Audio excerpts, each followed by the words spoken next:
नमस्कार, निष्कर्ष भारत देख रहे हैं आप और मैं हूं आपके साथ अनुष्का। बिहार में प्रधानमंत्री आवास की वेटिंग लिस्ट पहुंची 13.5 लाख पार। कब मिलेगा सपनों का घर? बिहार में प्रधानमंत्री आवास योजना की वेटिंग लिस्ट 13.5 लाख को पार कर गई है। वहीं बिहार को 3 वर्ष से नए लक्ष्य का इंतजार है। हैरानी की बात तो यह है कि गिरिराज सिंह के केंद्रीय ग्रामीण विकास मंत्री रहते हुए भी बिहार को इस योजना से खास नहीं मिला। वहीं अब चालू वित्तीय वर्ष में बिहार को केंद्र सरकार से 3 लाख आवास मिलने की उम्मीद है। प्रधानमंत्री आवास योजना के दावेदारों की संख्या वर्ष दर वर्ष बढ़ते हुए 13,50,000 अधिक पहुंच गई है।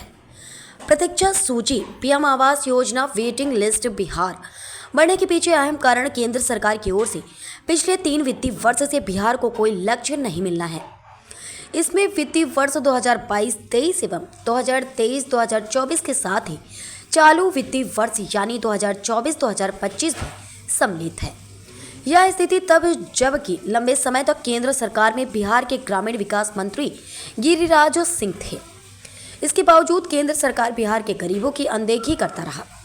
अब स्थिति बदल गई है। ऐसे उम्मीद है कि चालू वित्तीय वर्ष में बिहार को केंद्र सरकार 2.5 से 3 लाख आवास स्वीकृत कर देगा। स्वर्ण कुमार ने की शिवराज सिंह चौहान से मुलाकात। इस संदर्भ में बिहार के ग्रामीण विकास मंत्री श्रवण कुमार ने गत दिनों केंद्रीय ग्रामीण विकास मंत्री शिवराज सिंह चौहान से मुलाकात कर कम से कम 6 लाख प्रधानमंत्री आवास देने की मांग की है।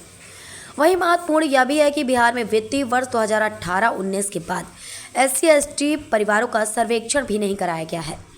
ऐसे में राज्य सरकार को 5 वर्ष के दौरान नए SC/ST परिवार भी बनने का अनुमान है। इसे ध्यान में रखते हुए भी राज्य सरकार ने केंद्र से SC/ST परिवारों का सर्वेक्षण कराने की अनुमति मांगी है। पहला कारण 22 महीने तक बिहार के सत्ता से भाजपा बाहर होना था। दूसरा कारण लगभग 50,000 आवास का उपयोगिता प्रमाण पत्र लंबित है, जबकि तीसरा कारण फंड की कमी है। 50,000 आवास का लंबित है यूसी। वर्तमान में लगभग 50,000 प्रधानमंत्री आवास का उपयोगिता प्रमाण लंबित है। इस वजह से केंद्र सरकार नया लक्ष्य देने में हीला हवाली कर रही है।